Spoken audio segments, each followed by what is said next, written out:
Assalamualaikum students, welcome our physics class and I hope you all are good and fine. So this is a very good or big news for 9th or matric student because after first and second year now we are going to start 9th and 10th classes और तो 9th और 10th की classes हम start कर रहे हैं maths और physics की। तो आज हमारी फिज़िक्स की क्लास है, मैथ्स की क्लास भी स्टार्ट होगी और ये 9th और 10th के स्टूडेंट दोनों के लिए कैसे है, क्योंकि हम एक ही क्लास जो है वो रखेंगे। मतलब जैसे फिज़िक्स की क्लास है तो ये 9th के लिए भी है और मैट्रिक के लिए भी है, और 9th और मैट्रिक के लिए एक क्लास कैसे है, अब ये सबसे बड़ा सवाल है। क्योंकि अब यहाँ पे 9th और मैट्रिक दोनों के स्टूडेंट कंफ्यूज हो जाएंगे कि हम ये हमारी 9th की क्लास है या मैट्रिक के स्टूडेंट्स कहेंगे हमारी क्लास है। तो बेटे ये दोनों की क्लास है। और दोनों की क्लास क्यों है? क्योंकि अब आपको पता होगा कि as per the revise policy कि अब 9th में भी जो मैथ्स और फिज़िक्स आ चुकी है। मैट्रिक में जो पुराना कोर्स जैसे है, मतलब पुराना जो सिलेबस है वैसे ही चलेगा जैसे प्रीवियस ईयर्स था। इस ईयर भी मैट्रिक का तो वही सेम जो है वो सिलेबस रहेगा, कोर्स वही रहेगा। लेकिन अब 9th का जो है पैटर्न जो है वो चेंज हुआ है। अब 9th में जो है वो मैथ्स और फिज़िक्स भी आ गई है। तो इसका मतलब ये है कि 9th के स्टूडेंट्स भी फिज़िक्स पढ़ेंगे, मैट्रिक के स्टूडेंट जो पढ़ रहे हैं वो पढ़ेंगे, ठीक है, जिस तरह से प्रीवियस स्टूडेंट्स ने पढ़ा। तो मैट्रिक के कोर्स में कोई चेंज नहीं आया, मैट्रिक के स्टूडेंट्स को परेशानी होने की ज़रूरत नहीं है। जिस तरह से पुरानी पॉलिसी के अकॉर्डिंग उनका कोर्स था वैसे ही चलेगा। जैसे उनके 19 चैप्टर्स थे फिज़िक्स में, 19 चैप्टर्स वो पढ़ेंगे। लेकिन 9th के स्टूडेंट जो हैं, जो अब 9th में आए हैं, तो उनको भी अब मैथ्स और फिज़िक्स पढ़नी पड़ेगी। तो अब हम फिज़िक्स की बात करते हैं। तो ये क्लास फिज़िक्स की 9th के स्टूडेंट्स के लिए भी है, 10th के स्टूडेंट्स के लिए भी है। तो दोनों के लिए ये सेम क्लासेस हैं, ये क्लास दोनों स्टूडेंट्स के लिए हैं।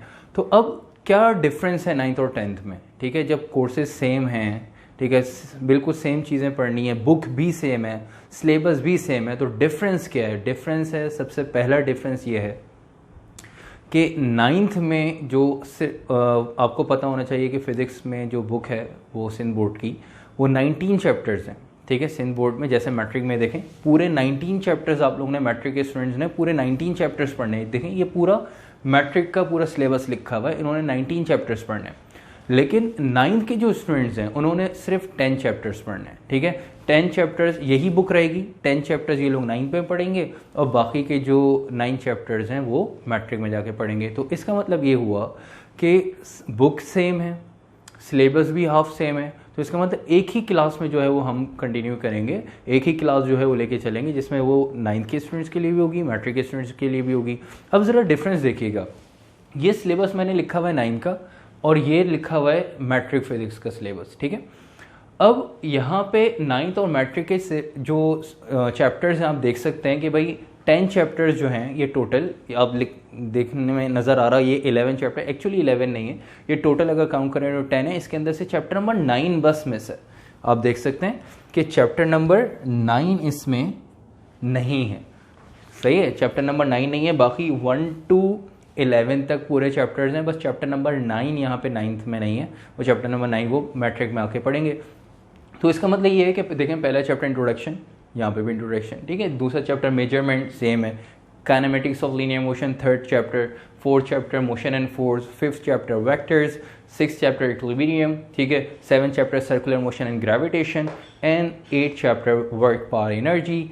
9th बस देखें यहाँ पे 9 चैप्टर जो है जो मैट्रिक का होगा वो सिर्फ 9 चैप्टर जब हम पढ़ेंगे वो सिर्फ मैट्रिक के लिए होगा और 9th के लिए नहीं है। 9th जो है वो 9th के जो स्टूडेंट्स हैं वो चैप्टर नंबर 9 मैट्रिक में जाके पढ़ेंगे। ठीक है, और फिर आप देख सकते हैं प्रॉपर्टीज़ ऑफ मैटर, यहाँ भी properties of matter chapter number 11 heat, और यहाँ पे भी चैप्टर नंबर 11 हीट। बाकी के waves and sound, propagation and reflection of light, refraction of light and optical instruments, इसी तरह nature of light and electromagnetic spectrum, इसी तरह electricity, magnetism and electromagnetism, electronics और न्यूक्लियर फिजिक्स। ये जो बाकी के चैप्टर्स हैं, ठीक है, ये 9th वाले नहीं पढ़ेंगे, मैट्रिक को तो पूरे पढ़ने। तो इसका मतलब ये हुआ कि इस क्लास में हमने पूरे 19 चैप्टर्स पढ़ने हैं, पूरे 19 चैप्टर्स पढ़ने हैं और हमने कोर्स अपना एंड करना है इंशाल्लाह जैन तक। दिसंबर जैन का टारगेट है, उसमें हम अपना कोर्स पूरा एंड कर देंगे और पूरे 19 चैप्टर्स पढ़ेंगे, जिसमें से 10 चैप्टर 9 के होंगे।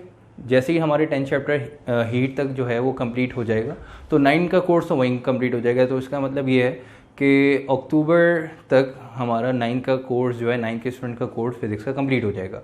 और मैट्रिक का जो कोर्स है वो आगे चलेगा, जैसे 12 से ऑनवर्ड्स जो है वो मैट्रिक के स्टूडेंट्स जो है वो आगे अपना पढ़ेंगे। तो कहने का मतलब ये है, ये एक क्लास होगी, इसके अंदर 9 के स्टूडेंट्स की भी है और मैट्रिक के स्टूडेंट्स की भी है। और देखें स्टार्ट करेंगे हम लोग फर्स्ट चैप्टर से, इंट्रोडक्शन से, जो कि 9th में भी है और मैट्रिक में भी। तो हम अब जो है सीक्वेंस से स्टार्ट करेंगे। तो अब ये आप लोगों की पहली क्लास में कन्फ्यूजन जो है वो मैंने दूर कर दी कि ये 9th की क्लास है, मैट्रिक की, दोनों की क्लास है, ठीक है। और हमने पूरे 19 चैप्टर्स जो है वो पढ़ने हैं। पूरे 19 चैप्टर्स में शुरू के जो 10 चैप्टर्स हैं वो 9th के लिए हैं, ठीक है, और मैट्रिक के लिए तो हैं ही हैं। उसके बाद जो है बाकी के चैप्टर्स जो हैं वो हम जब 12 पे पहुँचेंगे तो फिर वेव्स एंड साउंड पे, तो 9 के स्टूडेंट्स का कोर्स कंप्लीट हो जाएगा, वो एंजॉय करिएगा, रिवीजन करिएगा। बाकी 10 के स्टूडेंट जो आगे पढ़ते रहेंगे। तो इसका मतलब हमने पूरी फिजिक्स के 19 बुक के अंदर जो 19 चैप्टर्स हैं पूरे पढ़ेंगे, और ये जो है उसके अंदर 9th और 10th दोनों के स्टूडेंट्स जो हैं वो क्लासेस ये अटेंड करेंगे ताकि पूरा कवर हो जाए। अब दोनों में डिफरेंस पेपर में क्या है? पेपर में डिफरेंस ये है कि 9th का जो पेपर आएगा उसमें जो मैक्सिमम मार्क्स होंगे,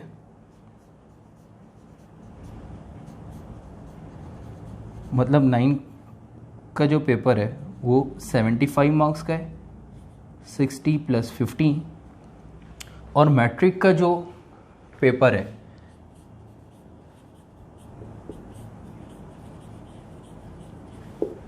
वो आपके पास पूरे 100 मार्क्स का है। 100 मार्क्स मीन्स 85 + 15। मतलब आप देख सकते हैं कि भाई 60 मार्क्स का जो है थ्योरी का पेपर होगा और 15 मार्क्स का यहाँ पे 9 का प्रैक्टिकल। इसी तरह 85 मार्क्स का जो है वो मैट्रिक का पेपर होगा और 15 मार्क्स का जो है वो प्रैक्टिकल, ठीक है। तो ये डिफरेंस है। इसी वजह से जो है वो 60 मार्क्स जो है 9 के, तो 9 का जो है आप देख रहे हैं कोर्स भी कम है, सिर्फ 10 चैप्टर्स हैं। और जो है वो मैट्रिक के जो है वो 85 नंबर का पेपर है, पूरे 90 चैप्टर मैट्रिक को पढ़ने पड़ेंगे। तो हम चैप्टर 1 से जो है वो आज की क्लास में स्टार्ट करने जा रहे हैं, और फिर जो है कुछ टाइम के बाद आप लोगों को पेपर पैटर्न भी बता दूंगा कि किस तरह से 9 का पेपर पैटर्न होता है, मतलब पेपर किस तरह से 9 का आएगा, आप लोगों ने किस तरह से अटैम्प्ट करना होगा, इंशाल्लाह ये भी आप लोगों को बता दिया जाएगा। और मैट्रिक के स्टूडेंट को भी बता दिया जाएगा कि किस तरह से पेपर आता है और आप लोगों ने अटैम्प्ट जो है वो किस तरह से करना है, ठीक है। और हमने जो है वो थ्योरेटिकल पार्ट को कवर करने से ये जो 60 मार्क्स हैं 9 के और 85 मार्क्स जो हैं वो किसके हैं? मैट्रिक के।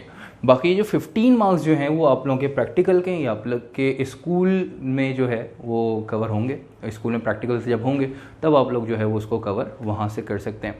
तो हमारा काम जो है वो सिर्फ थ्योरी का है, और हम जो है वो थ्योरी के पूरे चैप्टर्स जो हैं हमने कंप्लीट करना है बिफोर एग्ज़ाम, और जो है वो एंड में हम इसको प्रॉपर जो है वो एंड करेंगे। और एंड करने के बाद एक प्रॉपर कुछ इंपॉर्टेंट क्लासेस भी जो है वो रखेंगे, कुछ लाइव क्लासेस भी इंशाल्लाह लेंगे, ताकि आप लोगों की कहीं भी कोई कन्फ्यूजन ना हो। और आप लोगों ने आज से अपनी स्टडीज़ स्टार्ट करनी है, और कोचिंग खुलने का वेट नहीं करना, स्कूल में प्रॉपर क्लासेस स्टार्ट होने का वेट नहीं करना, क्योंकि आपको पता है जैसे सितंबर में क्लासेस स्टार्ट होंगी तो उसके बाद फ्रॉम जो है वो आपके पास इतना टाइम नहीं बचेगा 9th और मैट्रिक के जो स्टूडेंट्स होंगे, क्योंकि कोर्स ज़्यादा होगा, सिलेबस जो है वो कंप्लीट करना होगा, फिर आप लोग जो है वो सही से जो है अपनी तैयारी नहीं कर पाएंगे। तो इस वजह से आज से ही अपनी क्लासेस जो है वो आपने प्रॉपर स्टार्ट करनी है, फिज़िक्स की भी और मैथ्स की भी। और उसके बाद जो है वो अपने स्टूडेंट्स जितने भी हैं, अपने क्लास फेलोज़ जो हैं उनको भी बताना है, उनसे भी जो है वो शेयर करनी है ये बात, और उनको भी ये चैनल का लिंक जो है वो शेयर करना है। और सबसे पहले जो है वो ख़ुद सब्सक्राइब करना है चैनल, उसके बाद जो है अपने दोस्तों को भी इसको शेयर करना है और उनसे भी चैनल को सब्सक्राइब करवाना है, क्योंकि जैसे ही न्यू लेक्चर अपलोड होगा तो सबसे पहले वो आप लोगों को नोटिफिकेशन मिल जाएगा कि अब जो है वो न्यू लेक्चर जो है फिजिक्स का या मैथ्स का जो है अपलोड हो चुका है, ठीक है। तो क्लास स्टार्ट करते हैं। फर्स्ट क्लास और फर्स्ट चैप्टर से स्टार्ट करेंगे, विच इज़ इंट्रोडक्शन, ठीक है बेटे। ये तो था आप लोगों के पास सिलेबस करने जा रहे हैं। तो पहला चैप्टर जो है वो आपके पास इंट्रोडक्शन का है, जिसके अंदर हम फिज़िक्स का इंट्रोडक्शन जो है स्टार्ट करेंगे, इंट्रोडक्शन डिस्कस करेंगे। और इस इंट्रोडक्शन मतलब इंट्रोडक्शन टू फिज़िक्स ये चैप्टर स्टार्ट करेंगे फिज़िक्स की डेफिनेशन से। तो हिंट डाल दिएगा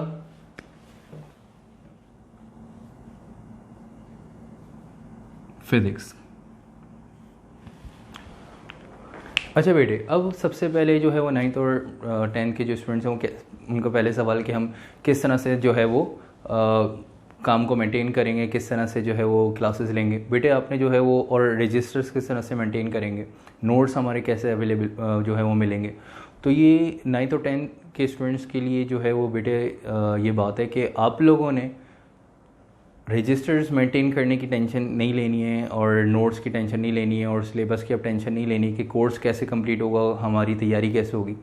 अगर आप लोगों ने क्लासेस ली प्रॉपर, ठीक है, तो आप लोगों को किसी नोट्स वगैरह की ज़रूरत नहीं पड़ेगी, और 100% पूरी आप लोगों की तैयारी इन्हीं क्लासेस से हो जाएगी। ठीक है, आप लोगों में बताता रहूँगा किस तरह से आपने, जिस तरह से मैं आप लोगों को काम करवाता रहूँगा बोर्ड पे, आपने बिल्कुल उसी तरह से अपने रजिस्टर्स को मेंटेन रखना है, और अगर इसको फॉलो करेंगे आप ये प्रोसीजर, तो आप लोगों की पूरी 100% की तैयारी हो जाएगी। ठीक है, और बाकी जहाँ जहाँ मुझे ज़रूरत पड़ेगी कि हैंडआउट्स आप लोगों को प्रोवाइड करना है, या आप लोगों को PDF में नोट्स आपको प्रोवाइड करना है, तो जहाँ मुझे ज़रूरत पड़ेगी और जहाँ आप लोग कहेंगे, तो उसकी मैं PDF आप लोगों को जो है वो लिंक शेयर कर दूंगा अपनी डिस्क्रिप्शन में, तो आप लोग देख लीजिएगा, तो वहाँ से आप लोगों को जो है वो नोट्स भी जो है वो मिल जाएंगे। ठीक है, तो अब आप लोगों ने टेंशन नहीं लेनी है कि अब हमारी तैयारी कैसे होगी 9th और मैट्रिक की, कि हमारी फिज़िक्स की तैयारी कैसे होगी, मैथ्स की तैयारी कैसे होगी। अब अगर आप लोगों ने प्रॉपर क्लासेस ली, तो अब आप लोगों को टेंशन लेने की ज़रूरत नहीं है, आप लोगों की तैयारी खुद ब खुद हो जाएगी।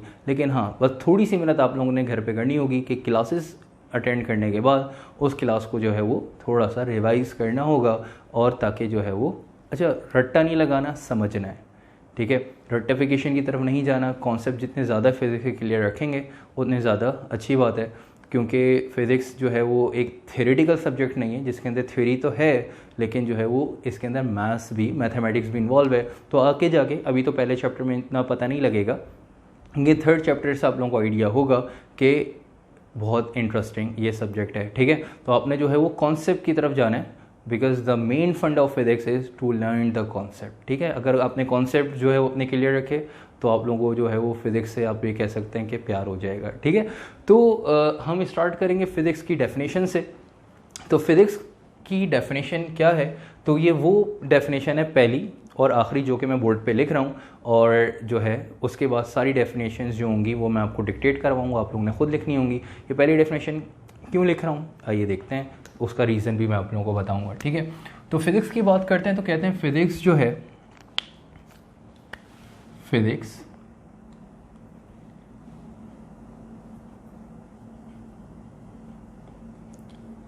Is a branch of physical science in which we study about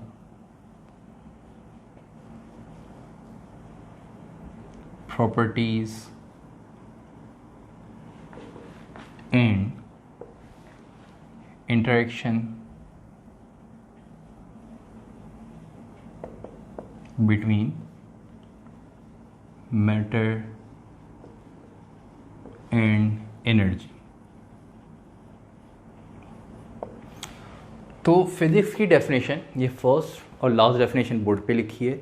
ठीक है, तो आप लोगों ने भी हेडिंग डाल के फिज़िक्स की डेफिनेशन लिखनी है, बाकी डेफिनेशन जो भी होंगी टॉपिक्स की मैं आप लोगों को डिक्टेट करवाऊंगा, आप लोगों ने खुद लिखनी होंगी। ठीक है बेटे, तो फिज़िक्स की डेफिनेशन की बात करते हैं। तो फिज़िक्स में आपने लिखा, physics is a branch of physical science in which we study about properties and interaction between matter and energy. अब फिज़िक्स की डेफिनेशन हम तरीके से एक एक स्टेप बाय स्टेप जो है वो समझेंगे। जैसे सबसे पहले हम बात करते हैं कि फ़िज़िक्स के बारे में आपने लिखा कि physics is a branch of physical science. अब फिजिकल साइंस की बात करते हैं, तो भाई साइंस तो सुना था, फिजिकल साइंस क्या है। अब एक्चुअली अगर हम फिजिकल साइंस की बात करें, तो फिजिकल साइंस के लिए हमें पता होना चाहिए साइंस क्या है, क्योंकि physical science is a branch और type of science. Physical science खुद एक साइंस की जो है वो ब्रांच है, खुद एक साइंस की जो है वो टाइप है। तो साइंस के बारे में पहले पता होना चाहिए कि साइंस एक्चुअली क्या है। तो सबसे पहले हम जो है वो डिस्कस करेंगे कि साइंस क्या है। तो हेडिंग डाल देंगे साइंस की। तो अब साइंस के बारे में अगर डिस्कस करेंगे साइंस क्या है, और साइंस अगर मैं आप लोगों से पूछूं कि साइंस क्या है, क्योंकि बचपन से पढ़ते हुए आ रहे हैं साइंस, तो साइंस सिंपल कि the knowledge achieve by human being. ठीक है, बाय प्रैक्टिकल ऑब्जर्वेशन, मतलब लोगों की ऑब्जर्वेशन और उनके प्रैक्टिकल से, ठीक है, जो नॉलेज अचीव होती है वो नॉलेज क्या कहलाती है, साइंस। ठीक है, तो साइंस बेसिकली क्या है, knowledge achieve by human being by practical observation, उनकी कोई प्रैक्टिकल से किसी चीज़ के ऑब्जर्वेशन से जो भी नॉलेज मिलती है लोगों को, वो बेसिकली क्या है, साइंस। और साइंस की दो टाइप्स हैं, ठीक है। अब यहाँ पे हम बात करते हैं साइंस, तो साइंस की दो टाइप्स हैं, types of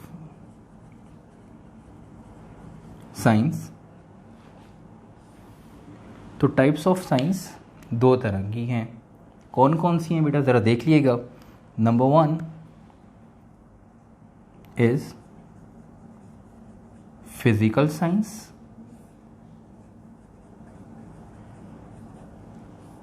and the number 2 is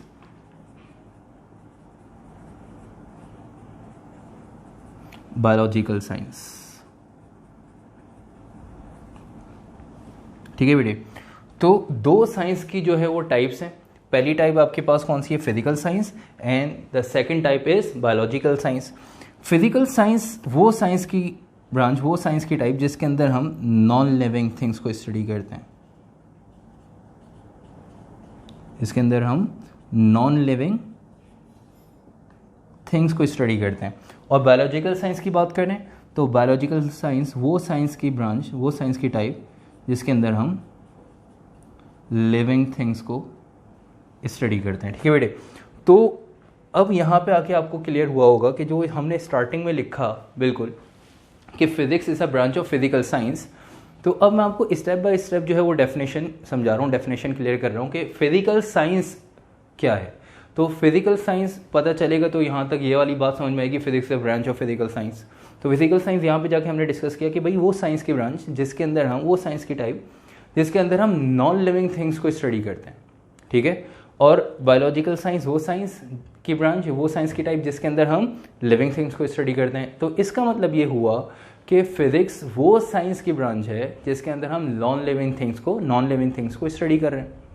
तो इसका मतलब हम फिजिक्स के अंदर लिविंग थिंग्स की बात नहीं करेंगे, नॉन लिविंग थिंग्स की बात करेंगे, मतलब फिजिक्स हम नॉन लिविंग थिंग्स पे स्टडी करते हैं। ऑलराइट, तो यहाँ तक तो बात क्लियर होगी, physics is a branch of physical science, वो फिजिक्स जो है उस साइंस की ब्रांच है जिसके अंदर हम नॉन लिविंग थिंग्स को स्टडी करते हैं। ठीक है बेटे, यहाँ तक तो बात क्लियर हो गई। फिर आगे क्या कह रहे हैं, in which we study about properties and interaction, properties और इंटरेक्शन किसकी, मैटर और एनर्जी। तो इसका मतलब मैटर और एनर्जी की आपस में इंटरेक्शन, मैटर और एनर्जीज की प्रॉपर्टीज़ को हम स्टडी करते हैं कहाँ, फिजिक्स के अंदर। ठीक है, तो पूरी फिजिक्स जो है 19 चैप्टर्स जो है, या और पूरी हम फिजिक्स की बात करें तो एक जो है वो 3 लाइनों में पूरी फिजिक्स को जो है वो डिफाइन कर दिया, एक्सप्लेन कर दिया कि पहले तो नॉन लिविंग थिंग्स जो है, नॉन लिविंग थिंग्स को हम स्टडी करते हैं। ठीक है, वो जो है साइंस की ब्रांच जिसके अंदर हम नॉन लिविंग थिंग्स को स्टडी करते हैं, फिजिक्स वो है।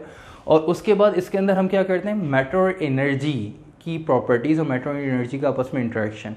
अब मैटर और एनर्जी का आपस में इंटरेक्शन से पहले कि ये इंटरेक्शन किस तरह से है, मैटर और एनर्जी का और मैटर एनर्जी की प्रॉपर्टीज़ क्या हैं, तो पहले हम यहाँ पे क्या पढ़ेंगे कि मैटर क्या है, पहले मैटर को स्टडी करते हैं, मैटर को डिस्कस करते हैं, उसके बाद जो है वो हम यहाँ पे एनर्जी को डिस्कस करेंगे, फिर उनका आपस में इंटरेक्शन जो है, फिर जो है उनके बारे में डिस्कस करेंगे, तब जाके आपकी पूरी फिजिक्स की जो है वो डेफिनेशन कंप्लीट होगी। तो पहले हम यहाँ पे डिस्कस करने जा रहे हैं क्या, मैटर। ठीक है, तो हिंट डाल देंगे अब मैटर की कि मैटर क्या है। तो हिंट डाल दिएगा भाई मैटर की।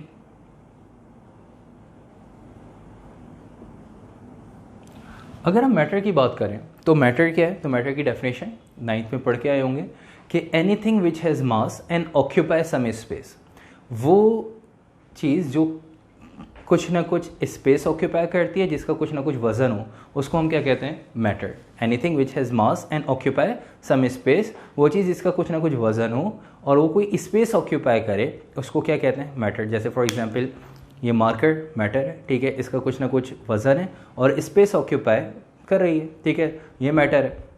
बोर्ड मैटर होता है, शेयर मैटर, मतलब आप ये कह सकते हैं कि दुनिया में जितनी भी चीज़ें हैं, ठीक है, वो सब जो है, जो जिसका कुछ ना कुछ वजन हो, जो कुछ ना कुछ स्पेस ऑक्यूपाई कर रही है, ठीक है, पेन की जो निप होती है वो भी क्या है, बेसिकली एक मैटर। ठीक है बेटे, तो मैटर तो यहाँ पे क्लियर कि आपने इसकी डेफिनेशन लिख ली कि anything which has mass and occupy some space is called as matter. Anything which has mass and occupy some space is called as matter. ठीक है बेटे, तो मैटर के बाद अब हम एनर्जी पे आते हैं। एनर्जी क्या है, एनर्जी के एंड डाल के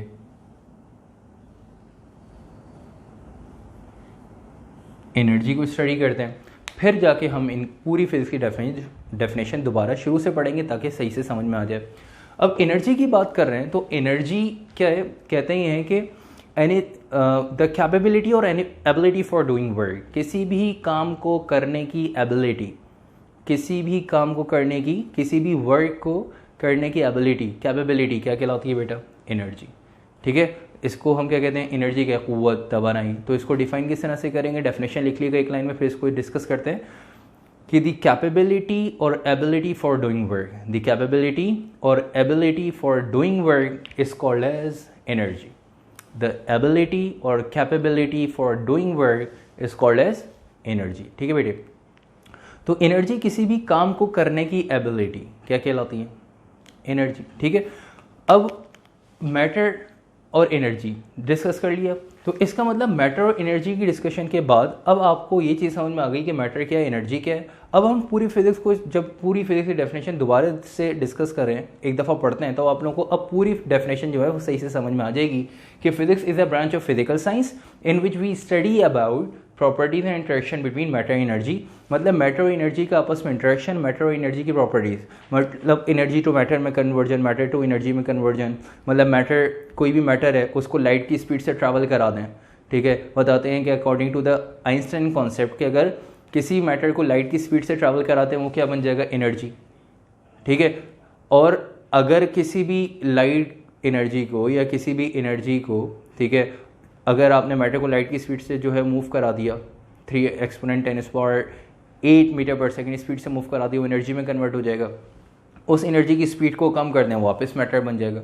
तो energy to matter, matter to energy में कन्वर्जन, इस तरह की सारी चीज़ें हम बेसिकली पूरी फिजिक्स में स्टडी जो है वो करेंगे। ठीक है बेटे, तो मैटर और एनर्जी का आपस में इंट्रैक्शन हर जगह रहेगा। ठीक है, और जो है वो फिजिक्स की जो है इसके बाद ब्रांचेज में भी आप देख सकते हैं, जो भी हम चीज़ें डिस्कस करेंगे उसके अंदर मैटर और एनर्जी जो है वो आपस में इंट्रैक्शन उनका रहेगा। ठीक है बेटे, तो ये पूरी फिजिक्स में जो है वो हम स्टडी करेंगे। यहाँ तक तो आपकी फिजिक्स की डेफिनेशन आपकी कंप्लीट हो गई है। और इस चैप्टर के टॉपिक्स में आपको बता दूँ कि आप लोगों ने कौन कौन से टॉपिक्स चैप्टर में पढ़ने हैं।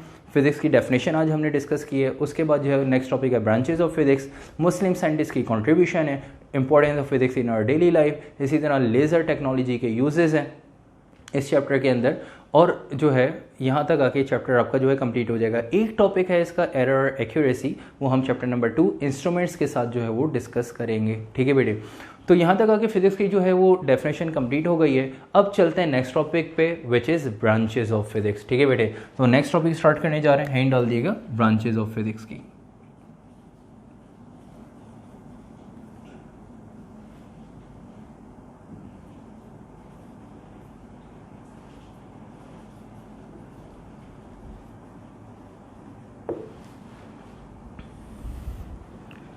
अच्छा बेटे, ब्रांचेस ऑफ फिजिक्स की बात करें तो there are 9 branches of physics. ठीक है, तो वैसे तो फिजिक्स की बहुत ब्रांचेस हैं, लेकिन आपके कोर्स में 9 ब्रांचेस हैं, और 9 ब्रांचेस हमने जो है डिस्कस करनी है, 9 ब्रांचेस पढ़नी है।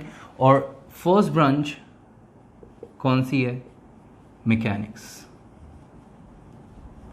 ठीक है बेटे, पहली ब्रांच पढ़ने जा रहे हैं मैकेनिक्स। तो हैंड डाल दिएगा ब्रांचेस ऑफ फिजिक्स के बाद फर्स्ट ब्रांच मैकेनिक्स की। तो मैकेनिक्स वो ब्रांच है फिजिक्स की जिसके अंदर हम स्टडी करते हैं मूवमेंट ऑफ पार्टिकल्स और bodies under the influence of an external force. ठीक है, मतलब यहाँ पे हम पार्टिकल्स और बॉडीज के मोशन, ठीक है, विद रेफरेंस और without reference of force study करते हैं। मतलब अगर कोई बॉडी मूव कर रही है, मोशन में है, ठीक है, तो उस पर फोर्स कितनी अप्लाई हो रही है, उस पे फोर्स अप्लाई होने की वजह से जो बॉडी मूव कर रही है उसकी वेलोसिटी कितनी है, कितनी स्पीड से, कितनी वेलोसिटी से मूव कर रही है, कितना डिस्टेंस कवर किया। अगर उसकी वेलोसिटी इतनी है और तो ये बताएं 5 सेकंड में, 10 सेकंड में कितना डिस्टेंस कवर करेगी। तो ये सारी चीज़ें हम बेसिकली कहाँ स्टडी करते हैं, मैकेनिक्स में।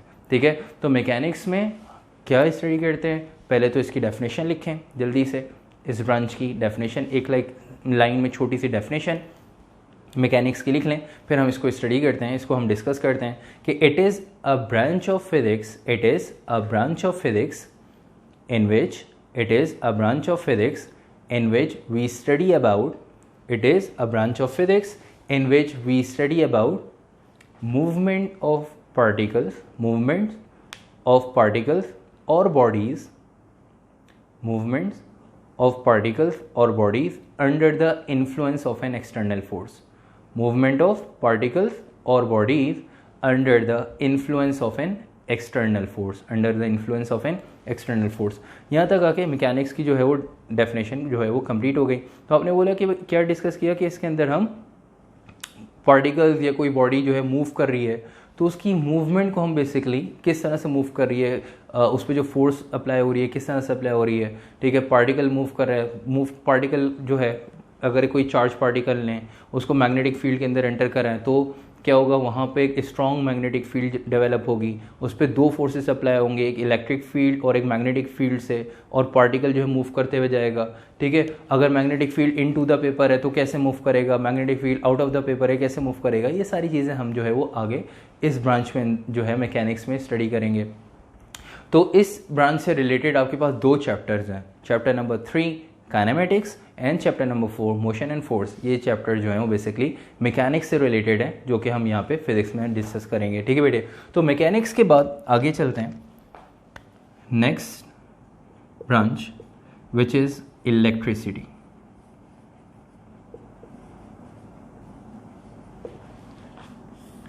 तो इलेक्ट्रिसिटी की बात करते हैं तो इलेक्ट्रिसिटी क्या है बेटा, वो फिजिक्स की ब्रांच जिसके अंदर हम करंट को स्टडी करते हैं कि करंट की प्रोडक्शन, करंट का फ्लो और करंट की डिस्ट्रीब्यूशन, ठीक है। वो फिजिक्स की ब्रांच जिसके अंदर हम करंट को स्टडी करते हैं, इलेक्ट्रिक करंट को स्टडी करते हैं कि करंट की प्रोडक्शन किस तरह से होती है, करंट का फ्लो किस तरह से होता है और करंट की डिस्ट्रीब्यूशन किस तरह से होती है। इसके अंदर हम इलेक्ट्रिक चार्ज को स्टडी करते हैं कि करंट के एक्चुअली फ्लो ऑफ चार्ज। तो ये सारी चीज़ें हम चैप्टर नंबर 16 जो कि इलेक्ट्रिसिटी का ही है, अगर आपने देखा हो सिलेबस हमारे पास लिखा हुआ था, उसके अंदर चैप्टर नंबर 16 का नाम क्या था, इलेक्ट्रिसिटी।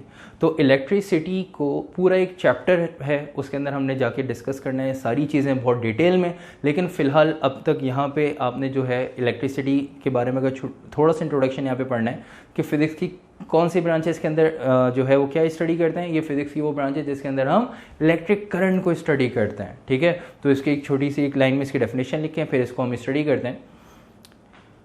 तो इलेक्ट्रिसिटी में लिख लीजिएगा, it is a branch of physics in which we study about, it is a branch of physics in which we study about, in which we study about production of an electric current, in which we study about production of an electric current, distribution of an electric current and flow of an electric current in various electrical network और circuit, ठीक है। It is a branch of physics in which we study about production of an electric current, distribution of an electric current and flow of an electric current in various electrical network और circuits, ठीक है। Network लिखें, circuit लिखें, आप लोगों की मर्जी, एक ही बात है, ठीक है बेटे।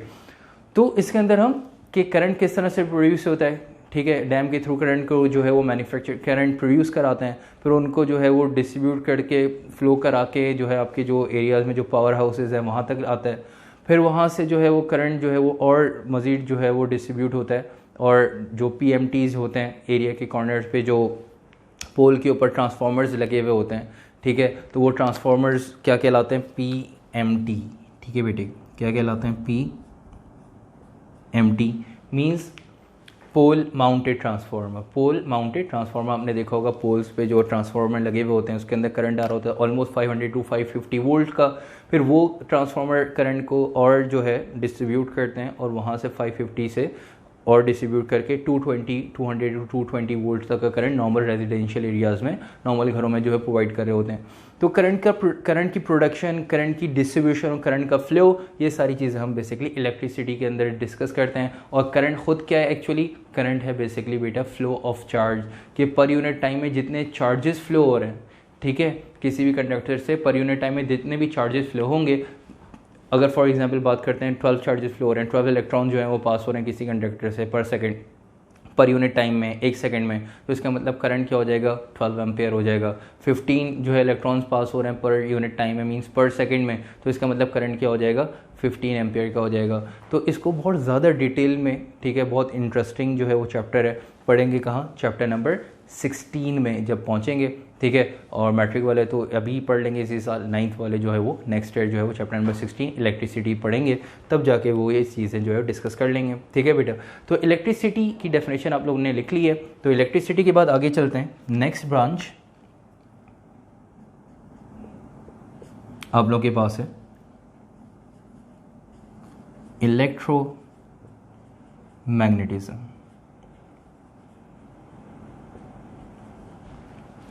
हिंट डाल दी गई बेटे इलेक्ट्रोमैग्नेटिज्म की। अब इलेक्ट्रोमैग्नेटिज्म की बात करें तो इलेक्ट्रोमैग्नेटिज्म क्या है, देखें बेटा, electro means electric charge, electro means electric charge, means current, electric charge, और magnetism means properties of magnet.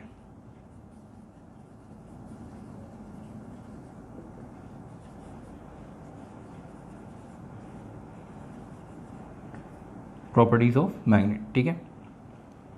तो इसका मतलब क्या है कि इलेक्ट्रोमैग्नेटिज्म के with the help of electric charge, with the help of electric current, अगर हम किसी भी जो मेटल है, ये किसी भी आप ये कह सकते हैं मैग्नेटिक सब्सटेंस के अंदर मैग्नेटिज्म प्रोड्यूस करवा दें with the help of electric current, तो ये कहाँ, ये ब्रांच क्या कहलाती है बेटा, इलेक्ट्रोमैग्नेटिज्म। ये काम कहाँ हो रहा होता है, इस ब्रांच के अंदर हो रहा होता है कि with the help of electric current किसी भी मैग्नेटिक सब्सटेंस के अंदर मैग्नेटिज्म प्रोड्यूस अगर हम करवा दें तो उसको हम बेसिकली इलेक्ट्रोमैग्नेटिज्म के अंदर स्टडी करते हैं, ठीक है बेटे।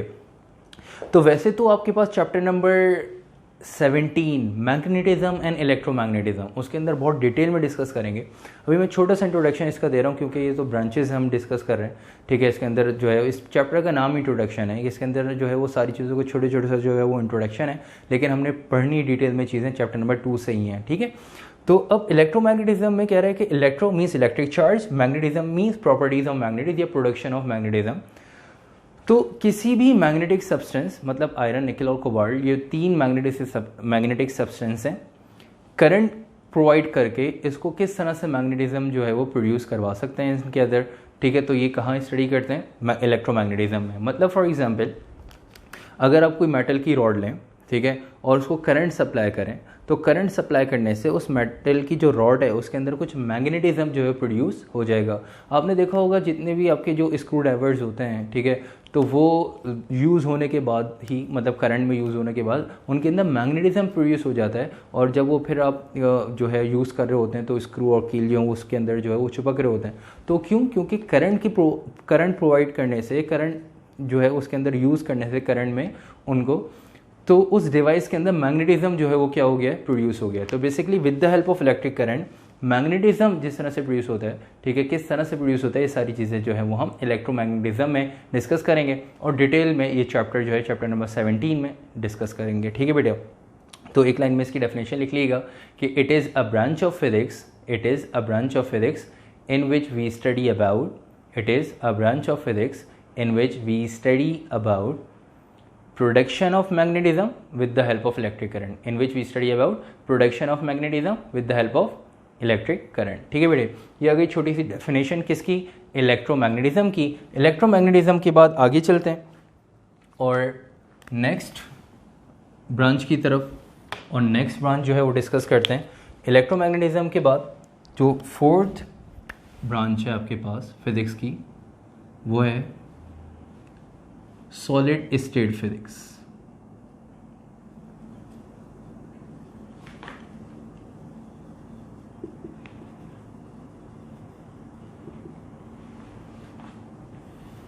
ठीक है बेटे, हैंड डाल दिएगा सॉलिड स्टेट फिजिक्स की।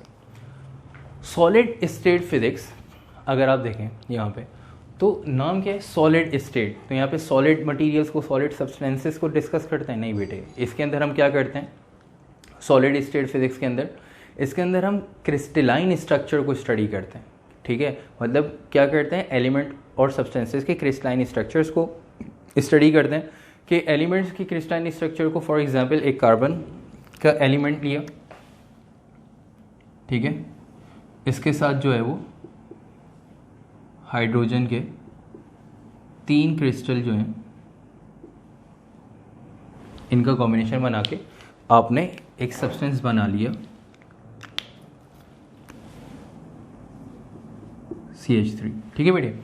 तो बेसिकली हमने क्या करना होता है सॉलिड स्टेट फिजिक्स के अंदर, सॉलिड स्टेट फिजिक्स के अंदर हमने क्रिस्टलाइन स्ट्रक्चर्स जो हैं उनको स्टडी करना होता है एलिमेंट्स के, और उससे जो है कोई सब्सटेंस जो है वो फॉर्म करा रहे होते हैं, ठीक है। ये बेसिकली इसके अंदर आप ये कह सकते हैं पूरा केमिस्ट्री का पार्ट है कि अगर कोई भी सब्सटेंस आपको, कोई भी चीज़ आपको फॉर्म करनी होती है, ठीक है, तो पहले उसको क्या करते हैं, उसकी इक्वेशन बनाते हैं, फिर उसको बैलेंस करते हैं, फिर उससे जो है कोई भी सब्सटेंस जो है वो फॉर्म कर रहे होते हैं, ठीक है। तो बेसिकली हमने यहाँ पे क्या करना है कि क्रिस्टलाइन स्ट्रक्चर्स को, एलिमेंट्स के क्रिस्टलाइन स्ट्रक्चर को स्टडी करते हैं। जैसे फॉर एग्जाम्पल कार्बन का एक क्रिस्टल लिया, उसके साथ हाइड्रोजन के 3 क्रिस्टल्स को ऐड करा के, ठीक है, कंबाइन करा के आपने जो है वो सब्सटेंस फॉर्म कर लिया जो आपके पास CH3 है, ठीक है। तो बेसिकली इस ब्रांच के अंदर हम सॉलिड स्टेट फिजिक्स के अंदर हम क्या स्टडी करते हैं, तो इसकी जो है वो एक लाइन में डेफिनेशन लिख लीजिएगा कि it is a branch of physics, it is a branch of physics in which we study about, it is a branch of physics in which we study about crystalline structure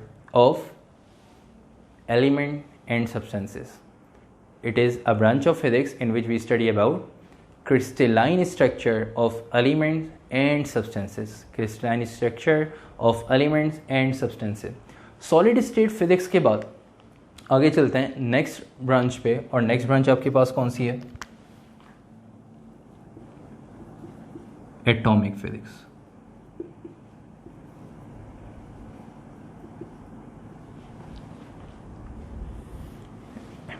ठीक है बेटे।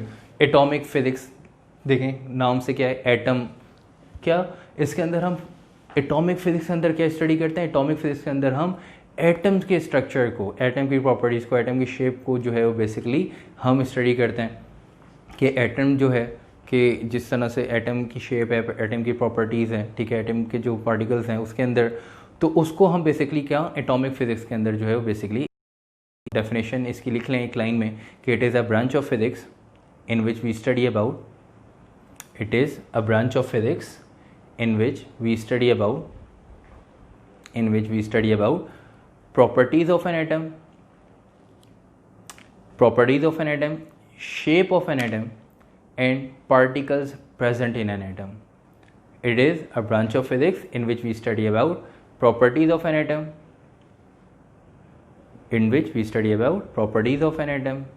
shape of an atom and particles present in an atom, ठीक है बेटे। तो atomic physics simple कि atom के बारे में स्टडी करते हैं इस ब्रांच के अंदर। उसके बाद जो है वो आगे चलते हैं 6th branch which is nuclear physics.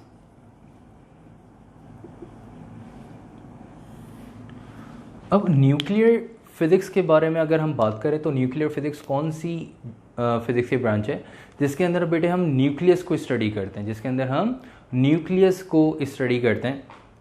अब यहाँ पे हम न्यूक्लियस की बात करें तो न्यूक्लियस क्या कहते हैं कि भाई न्यूक्लियस और एटम की अगर हम बात करते हैं तो अगर इसकी एग्जांपल दें तो कहते हैं कि 1:100 का रेशियो होता है। मतलब कि अगर कोई क्रिकेट ग्राउंड कंसिडर करें तो एक क्रिकेट ग्राउंड कंसिडर करें और उसके पिच पे ले आके एक फुटबॉल रख दें, तो ग्राउंड पूरा जो है वो एटम है और जो पिच पे जो फुटबॉल रखी है वो न्यूक्लियस है। इतना डिफरेंस होता है एटम और न्यूक्लियस। और न्यूक्लियस के अंदर जो है वो अगर हम न्यूक्लियस को स्टडी कर रहे हैं, ठीक है, तो वो कहाँ स्टडी करते हैं, न्यूक्लियर फिजिक्स में।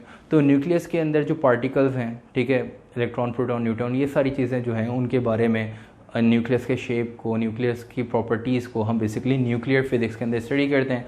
और पूरा न्यूक्लियर फिजिक्स आपके पास एक चैप्टर है, चैप्टर नंबर 19। तो मैट्रिक के स्टूडेंट तो इसी साल पढ़ेंगे और 9th के स्टूडेंट्स हैं वो नेक्स्ट ईयर जो है वो मैट्रिक में डिस्कस करेंगे उस चैप्टर को। न्यूक्लियर फिजिक्स के अंदर पूरा जो है वो आपके पास चैप्टर के अंदर पूरी न्यूक्लियस के बारे में, पूरी न्यूक्लियर फिजिक्स के अंदर के भाई न्यूक्लियस के अंदर से जो रेडिएशन एमिट होती हैं, पार्टिकल्स हैं, इलेक्ट्रॉन, प्रोटॉन, न्यूट्रॉन, ठीक है, ये सारी चीज़ें बहुत डिटेल में जो है वो डिस्कस करेंगे वहाँ पे।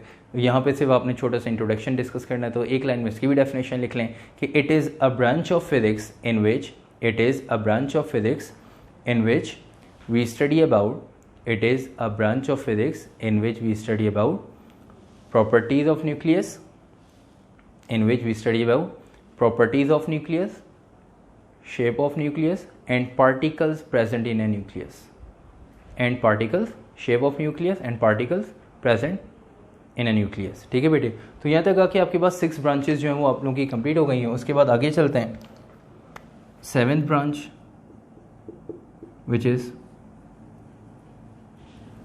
Plasma physics.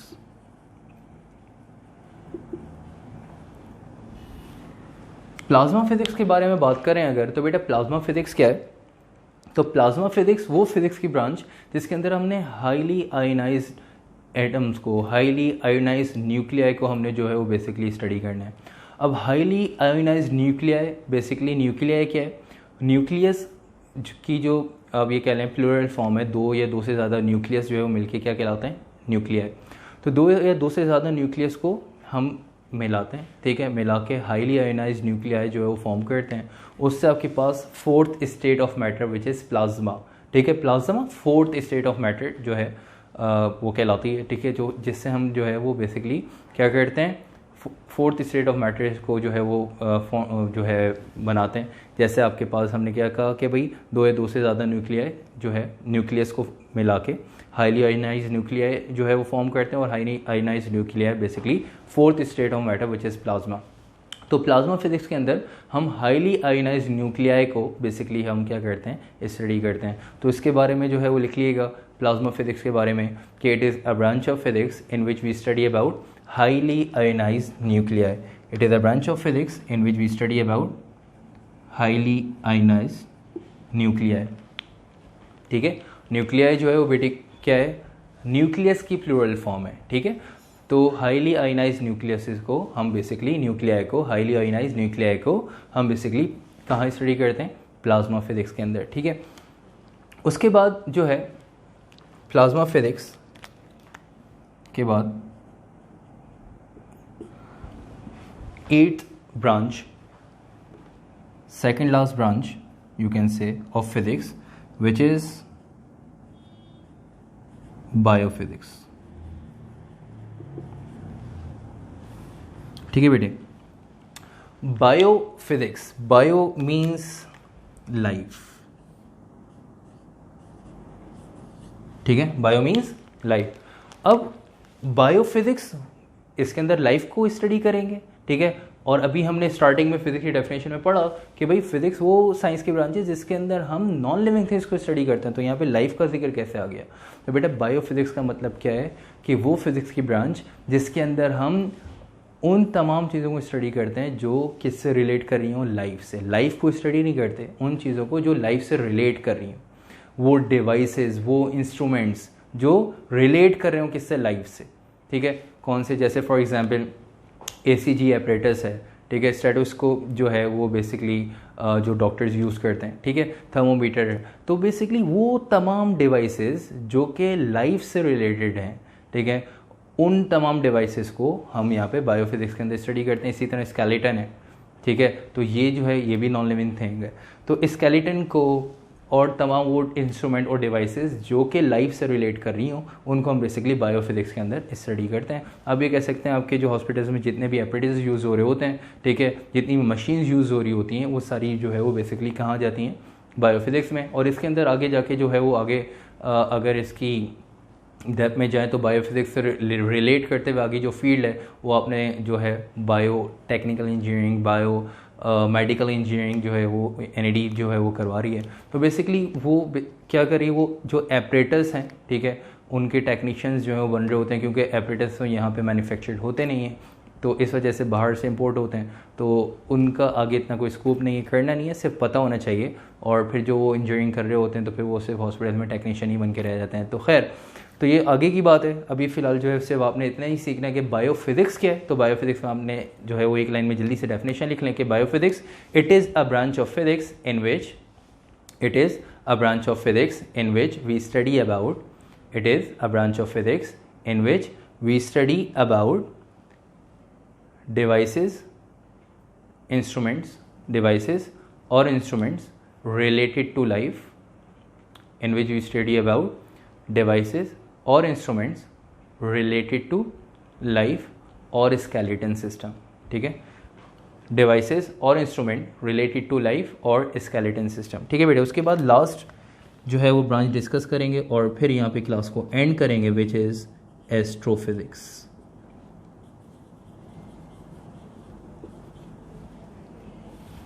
ठीक है बेटे, एस्ट्रोफिजिक्स में एस्ट्रो मीन्स स्टार्स। ठीक है बेटा, वो फिजिक्स जिसके अंदर हम एस्ट्रोनॉमिकल बॉडीज़, स्टार्स के बारे में जो है, प्लैनेट्स के बारे में जो है वो हम डिस्कस करते हैं, स्टडी करते हैं, उस फिज़िक्स को हम बेसिकली यहाँ पे एस्ट्रोफिज़िक्स का नाम देते हैं कि सन, मून, स्टार्स, ठीक है, और प्लैनेट्स, यूनिवर्सल सिस्टम पूरा जो है वो हम कहाँ स्टडी कर रहे होते हैं, एस्ट्रोफिज़िक्स के अंदर। ठीक है, तो इसके बारे में जल्दी से एक छोटी सी डेफिनेशन लिखें, फिर यहाँ पे क्लास को भी एंड करते हैं और यहाँ तक आके आपका ब्रांचेस का टॉपिक जो है वो कंप्लीट हो जाएगा।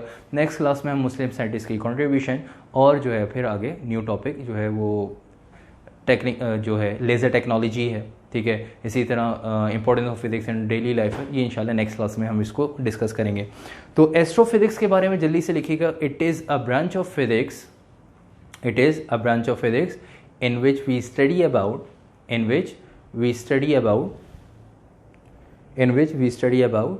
sun, moon, stars और ब्रैकेट में पूरा लिख लें यूनिवर्सल सिस्टम। ठीक है, सन, मून, स्टार्स, ब्रैकेट में लिख लीजिएगा यूनिवर्सल सिस्टम और astronomical bodies. It is a branch of physics in which we study about sun, moon, stars, bracket में यूनिवर्सल सिस्टम और ब्रैकेट के बाद आगे और एस्ट्रोनॉमिकल बॉडीज़। ठीक है, और एस्ट्रोनॉमिकल बॉडीज़।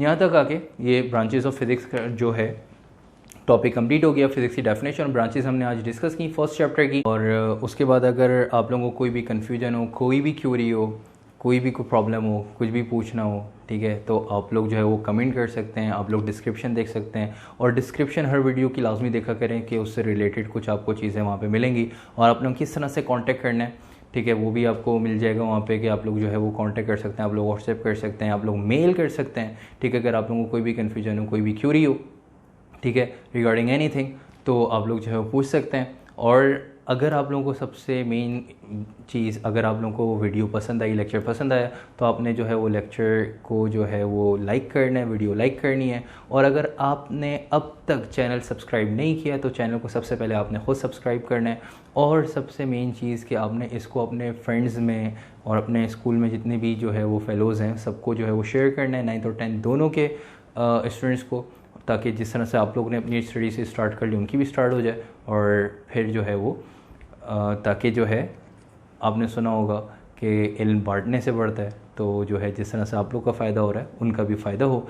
बस क्लास को फिर यहाँ पे एंड करते हैं, फिर बाकी इंशाल्लाह नेक्स्ट क्लास में मुलाकात होती है। अपना ख्याल रखिएगा, अल्लाह हाफ़िज़।